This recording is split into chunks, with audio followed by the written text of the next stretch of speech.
Est-ce que c'est l'univers qui nous teste ou est-ce que c'est nous qui nous testons nous-mêmes? Pourquoi l'univers nous testerait-il? Qu'est-ce que ça lui apporte de nous tester? Je me suis mise à réfléchir à cette question et j'ai réalisé que ce n'est pas l'univers, c'est nous-mêmes qui nous testons. Les 12 lois universelles ou principes universels, les religions et tous les enseignements spirituels nous enseignent que c'est nous qui manifestons et attirons à nous ce qui nous arrive. Les circonstances et les gens que nous rencontrons, rien n'est choisi par l'univers, c'est nous qui les choisissons. Dans un article précédent, je parle des 12 lois universelles et comment nous utilisons ces lois universelles pour créer notre existence. Ce sont nos doutes, nos peurs, nos sentiments de ne pas être à la hauteur ou d'être des imposteurs qui manifestent nos difficultés et blocages.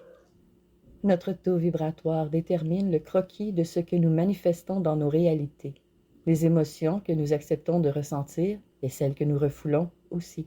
C'est pourquoi refuser d'admettre ce que nous ressentons ne nous protège pas des conséquences. Lorsque la vie semble nous envoyer une épreuve, il y a 2 causes possibles. La volonté de notre moi supérieur, ce qui est assez rare, ou c'est causé par nos doutes envers nous-mêmes. En réalité, les gens et les événements jouent le rôle que nous leur attribuons, bon ou mauvais, important ou insignifiant. Nous choisissons qui ils sont pour nous. C'est notre libre arbitre. Nous avons toujours le choix d'interpréter et de réagir comme nous le désirons. Le réel contrôle de soi ne se limite pas au contrôle de nos émotions et réactions physiques, ce qui est très difficile à faire. Le réel contrôle de soi s'obtient lorsque nous comprenons comment contrôler notre réaction énergétique et notre taux vibratoire. Préserver une fréquence élevée nous protège tout simplement. Rien d'autre n'est nécessaire. La peur est la fréquence la plus basse, alors que l'amour est la fréquence la plus élevée. Se connecter à la source par notre connexion intérieure nous permet de recevoir de l'énergie d'amour et maintenir une vibration élevée dans l'amour. L'amour de l'intelligence créatrice à l'origine de tout ce qui est un amour pur, puissant et authentique, que nous pouvons rayonner sur les autres et ainsi vivre dans la prospérité divine.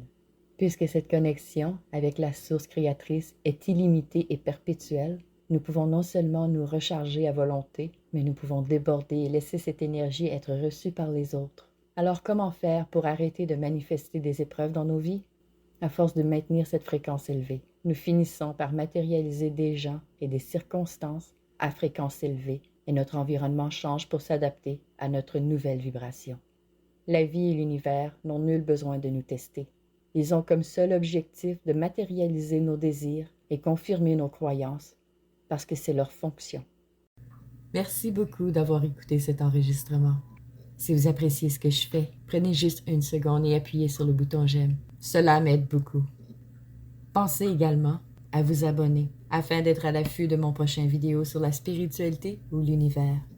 Et je vous envoie plein d'amour et de lumière. Prenez soin de vous.